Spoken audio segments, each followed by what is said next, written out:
ABN digital کے ساتھ میں ہوں تراب نقوی۔ ناظرین، اسرائیلی جارحیت کی وجہ سے فلسطین میں ہر طرف تباہی مچی ہوئی ہے۔ ایسے میں کتنے ننھے بچے اپنی آنکھوں میں خواب سجائے مٹی تلے دب گئے اور کتنے بچے ایسے ہیں جو ابھی بھی اپنے خوابوں کو پورا کرنا چاہتے ہیں۔ ناظرین، ایسا ہی ایک 11 سال کا فلسطینی بچہ بھی ہے جو فٹ بالر بننا چاہتا ہے، لیکن اسرائیل نے اس بچے کا خواب چھین لیا۔ 11 سالہ بچہ اسرائیلی حملے میں ٹانگ سے محروم ہوا، جس کے بعد اس کا خواب ہی رہ گیا۔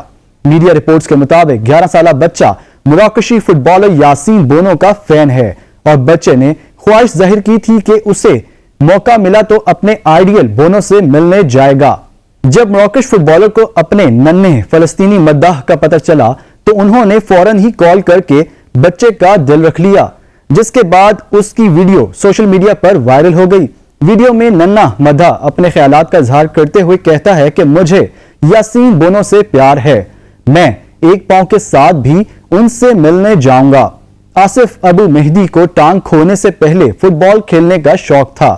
ایک انٹرویو میں 11 سالہ بچہ اپنی خواہش کا اظہار کرتے ہوئے بتاتا ہے کہ اس کا خواب تھا کہ وہ اپنے آئیڈیل یاسین بونو کی طرح فٹ بال کھیلنا چاہتا ہے، جس پر مراکشی فٹ بالر یاسین بونو نے ویڈیو کال کے ذریعے اپنے مداح سے رابطہ کرتے ہوئے اس کا حال احوال پوچھا۔ بچے نے جواب میں کہا، میں ٹھیک ہوں اور یاسین بونو میں تم سے بہت پیار کرتا ہوں۔ اپنے آئیڈیل یاسین بونو سے بات کرنے کے بعد اس کی خوشی کا ٹھکانہ نہ رہا اور بولا، آج میرا خواب پورا ہو گیا، میں بہت حیران ہوں اور رونے لگا۔